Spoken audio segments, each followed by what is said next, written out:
बातमीचे प्रायोजक आहेत हॉटेल रोहित। पुण्यात एमपीएससी विद्यार्थ्यांनी आंदोलन केलं आहे। या आंदोलनाला विविध राजकीय पक्षाच्या पदाधिकाऱ्यांनी भेटी देखील दिल्या आहेत। दरम्यान आंदोलक विद्यार्थ्यांनी आपल्या व्यथा कॅमेऱ्यासमोर मांडल्या आहेत। पहा पुण्यातील एमपीएससी विद्यार्थ्यांच्या आंदोलनासंदर्भातील काही बाईट्स। या आंदोलनाला राजकीय स्वरूप नाही, उलट मला आपल्या माध्यमातून या सरकारलाच विचारायचे की त्याच्या तुम्ही म्हणजे आमच्या गावाकडे एक म्हण आहे की साला काही कामाचाच नाही त्यो, असं आहे। साला काही कामाचाच नाही म्हणजे ह्याचा अर्थ असा आहे की मुख्यमंत्री, दोन्ही उपमुख्यमंत्री, तुम्हाला माझी विनंती आहे की तुम्ही अदानी अंबानीसाठी AC मध्ये बसताय, सर्वसामान्य शेतकऱ्याच्या कष्टकऱ्याच्या मुलांसाठी तुम्ही या ठिकाणी येऊन बसू शकत नाही। या ठिकाणी रोहित पवार आले होते, या ठिकाणी काँग्रेसची काही मंडळी आली होती, या ठिकाणी वंचित बहुजन आघाडीची काही मंडळी आली होती, या ठिकाणी विविध संघटनांनी घटक पक्षांनी सुद्धा या ठिकाणी पाठिंबा दिलेला आहे। याला कुठलाही राजकीय रंग नाही। ही आंदोलन, ही चळवळ विद्यार्थ्यांनी विद्यार्थ्यांसाठी, विद्यार्थ्यांच्या हितासाठी राबवलेली चळवळ होती आणि हा विद्यार्थी एकजुटीचा मार्ग आहे, हा विद्यार्थी एकजुटीची संघटना आहे आणि हा विजय आणि ह्या विजयाचं श्रेय विद्यार्थी एकजुटीला देण्यात येईल। याला कुठलाही राजकीय रंग नसेल। थोडेसे अटी शिथिल करावे जेणेकरून 10वी प्रथम प्रयत्नात, पदवी प्रथम प्रयत्नात प्रकल्पग्रस्तवाला पूर्ण महाराष्ट्रातल्या प्रकल्पग्रस्तला फॉर्म भरता येत नाही, फक्त बृहन्मुंबई आणि ठाणे ह्या दोनच जिल्ह्यातल्याला फॉर्म भरता येतो।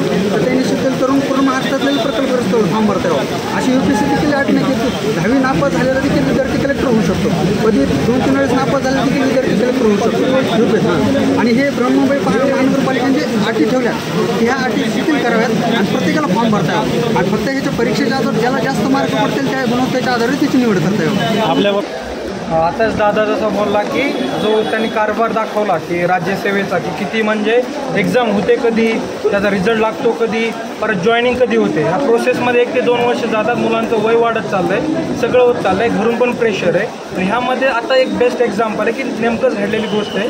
2022चा राज्यसेवेचा रिझल्ट लागला, फायनल रिझल्ट लागला। मॅटमध्ये केस सुरू होती आता ती, तर मॅटनं आता परत ती मॅटमधून हायकोर्टमध्ये केस गेली। तर तुम्ही विचार करा की 2022ची राज्यसेवा झाली आहे, राज्यसेवेचा त्या रिझल्ट लागला आहे आणि 2022पासून त्या मुलांना आणखी जॉईनिंग नाही आहे। म्हणजे तो अधिकारी झाला आहे मुलगा, त्याने एवढी मेहनत घेतली 3 ते 4 वर्ष, त्याला शेवटी तो क्षण जगण्याचा त्याचा टाईम आला आहे की जो तो अधिकारी झाला आहे, तो क्षण जगण्याचा टाईम आला आहे, तो क्षण पण जगू शकत नाही आहे। कारण 2 वर्ष झालं त्या माणसाला जॉईनिंग नाही आहे की अगोदर आता मॅटमध्ये जाते, परत हायकोर्टमध्ये जाते, परत उद्या जर सुप्रीम कोर्टमध्ये गेले काय करायचं सांगा त्या मुलांना। म्हणजे किती एखाद्या ह्या जो स्पर्धा परीक्षेमध्ये अभ्यास करणाऱ्या मुलासाठी किती डिप्रेशनची गोष्ट आहे ही की एकतर तुम्हाला एवढं टोमणे ऐकून गावाकडचे, एवढा सिलेबस कवर करून, या प्रोसेसमध्ये पूर्ण जाऊन, पूर्ण कंप्लीट करून परीक्षा पास करायची फ्री, परत मेन्स घ्यायची आणि नंतर पास करायचं आणि त्यातली त्यात तुम्ही जागा पण काढता 300-400, त्या जागेमधून पोस्ट मिळवायची, पोस्ट मिळून पण शेवटी फायनली तुमची जाते केस मॅटमधून जाते परत हायकोर्टमध्ये। म्हणजे पूर्ण आयुष्यभर त्याने हेच करायचं का की एकदा परीक्षा पास होऊन तुम्ही पोस्ट घेऊन पूर्ण आयुष्यभर त्या घेतलेल्या पोस्टसाठी पण लढत बसायचं का विद्यार्थ्यांनी आता? म्हणजे त्याने अभ्यासासाठी लढायचं, त्याने अभ्यासासाठी लढल्यावरती पास झाल्यावरती त्यांनी त्याचा जो हक्क आहे, जो त्याला ॲक्च्युली भेटायला पाहिजे एक पोस्ट मिळाल्यावरती, त्या हक्कासाठी पण त्यांनी लढायचं का? म्हणजे आयुष्यभर तुमचं म्हणताय का की आम्ही लढतच राहावं? म्हणजे आता हे होणार का की उद्या आता याच्यात गेली हायकोर्टमध्ये, मग तुमचं हे मत आहे का की त्या मुलांनी आता परत रस्त्यावर यायचं? म्हणजे जे पोस्ट होल्डर आहेत त्यांनी पण रस्त्यावर यायचं तरच आम्ही तुम्हाला तुमचा हक्क देणार? म्हणजे प्रत्येक गोष्टीला तुम्हाला वाटतं का की आम्ही रस्त्यावरच यायला पाहिजे की प्रत्येक आम्हाला छोट्यातल्या छोट्या गोष्टीसाठी आम्हाला रस्त्यावर यायचं? सगळ्यात मेन मुद्दा आणखी एक हा असा की हा आता राज्यसेवेचा शेवटचा MCQ पॅटर्न होणार आहे, बरोबर? तर शेवटचा आता 3 ते 4 वर्ष एखाद्याने इन्व्हेस्ट केलं असेल एखाद्या पेपरमध्ये, मग जर हा शेवटचा आहे तर प्रत्येकाचं एक काम आहे की ह्या एक्झामसाठी जेवढ्यात जास्त जागा निघतील तेवढा काढायला पाहिजे। तुम्ही 300 आणि 400 जागा काढताय त्याच्यासाठी आणि त्या मुद्द्यावरती कोणी बोलत पण नाही आहे, इग्नोर करताय तुम्ही। शेवटी आम्हाला काय करावं लागते? परत आंदोलनच करावं लागतं। पण हा पण एक चुकीचाच मुद्दा आहे ना। प्रत्येक विद्यार्थ्याला प्रत्येक गोष्टीसाठी तुम्ही काय करणार की संघर्ष करा, लढा, आंदोलन करा, अभ्यास गेला सगळा खड्यात, सगळं गेलं खड्यात, रस्त्यावर उतरा तरच तुम्हाला तुमचा आम्ही न्याय देऊ। ही काय पद्धत आहे तुम्ही सांगा मला? दोन्ही परीक्षा एकत्र घ्यायची त्यामध्ये काय सांगा? अहो या ठिकाणी आयोगांना एवढं समजत नाही, अरे गावाकडे ग्रामीण भागात जर लग्न असेल तर त्या लग्नाचं नियोजन आपण आधीच 6 महिने 4 महिने करतो. या ठिकाणी गोडा कुठून आणायचा, वरदा कुठून आणायचा, जेवणाचं नियोजन कसं करायचं सगळं करायचं. इथं आयोगाला परीक्षेचा पूर्व परीक्षा 2 परीक्षा एका वेळेस आहे आणि सरळ आहे BSc केंद्र पातळीची परीक्षा आहे बँकिंगची. ती जी ना आपली परीक्षा एका दिवशी ती त्यांनी पण बघितलं असेल, पण त्यांना वाटलं या ठिकाणी बघून जर या वेड्यासारखं जर करत असतील, विद्यार्थ्यांना खेळत असतील, दोन्ही परीक्षा एका दिवशी कशा द्यायच्या हा सर्वसामान्य मुलांना पडला प्रश्न आहे. तर आपण जर 2 परीक्षेचं नियोजन आपल्याला जर करता येत असेल, आपण या ठिकाणी पूर्व परीक्षेची जाहिरात काढत नाही, जाहिरात काढली तर निकाल लावत नाही, निकाल लावला तर जॉईनिंग देत नाही, आणि जॉईनिंग या ठिकाणी जर 3 वर्ष लागते सर. PSIची 2021ची सगळं झाले पण त्यांना जॉईनिंग देत नाहीत. 3 वर्ष झालं वर पास होऊन घरची म्हणतात तू अधिकारी झालाय का नाही, निकाल लागलाय पण तुला कसं काय जॉईनिंग देत नाहीत. 3 वर्ष झालं त्यांना जॉईनिंग देत नाहीत. त्याचप्रमाणे क्लर्कचा रिझल्ट लागल्यावर 1 वर्ष झालं क्लर्कची परीक्षा झाली टायपिंगची, त्याचा रिझल्ट लागत नाहीत. 7,000 क्लर्कचे विद्यार्थी आहेत तेच अडकून पडले. या ठिकाणी जर आपण विचार केला तर एका विद्यार्थ्याला 10,000 रुपये खर्च येतो.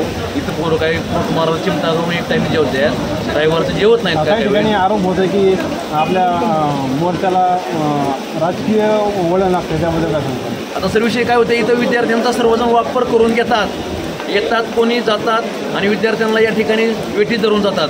विद्यार्थ्यांचा फोटो काढायचा जायचं, विद्यार्थ्यांच्या मागणी मान्य होत्या त्यांना पाठपुरावा काय करायचा काय होत नाही. विद्यार्थी एक अपेक्षा ठेवतात, आयला कोणतरी या ठिकाणी व्यक्ती येतोय आपल्याला आधार देईल, त्यांनी त्यांच्या पद्धतीने करत आहेत.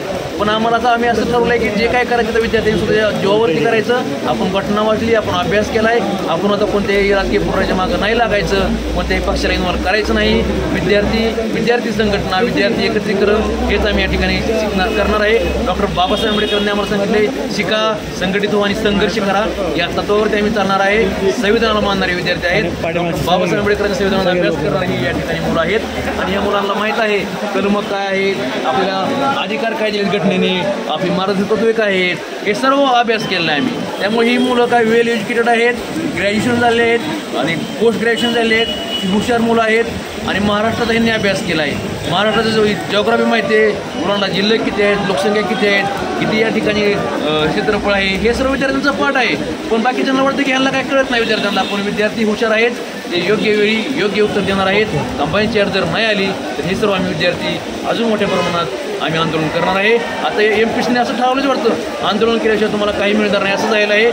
युगोवर MPSC येते, विद्यार्थ्यांच्या आयुष्याशी खेळते. MPSCने स्वतःमध्ये सुधारणा कराव्यात, सरकारने त्यामध्ये हस्तक्षेप करावा. MPSCचे सर्व वेळापत्र लवकरात लवकर द्यावं, एका वर्षाच्याच सगळं मार्गी लागावं, विद्यार्थ्यांना मोकळं करून टाकावं. एकदा पुण्यात MPSC करण्याचा पोरगा आला 6-6 वर्ष बाहेर जात नाही, त्याच्यात अडकवलं जातं. एक पूर्व झाल्यानंतर मेन्स व्हायला 4-4, 5-5, 6 महिने लागतात, मेन्सचा रिझल्ट लागायला 6 महिने लागतात, जॉईनिंग मिळायला 3-3 वर्ष लागतात. अतिशय अनागुंदी कारभार MPSCमध्ये आहे आणि आम्ही या ठिकाणी आवाज उठवतोय तरी पण सुधारणा होत नाही. इथून पुढं आयोगाने आणि सरकारने मध्यस्थी करावी, एकदा मिटिंग लावावी, काय तो तोडगा काढावा आणि विद्यार्थ्यांनी आणि विद्यार्थ्यांना MPSCने पारदर्शकपणा आणावा आणि आम्हाला या ठिकाणी न्याय द्यावा, हीच मी आपल्या माध्यमातून सर्व विद्यार्थ्यांच्या वतीनं विनंती करतो.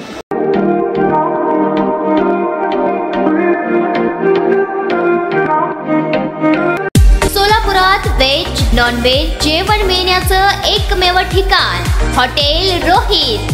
चवीला टेस्ट, हॉटेल रोहितचे जेवण बेस्ट. बर्थडे पार्टी, कार्यक्रम, विविध पार्टींचे ऑर्डर्स ही स्वीकारले जातील. ग्राहकांसाठी खास पार्सलची सोय. आमचा पत्ता हॉटेल रोहित,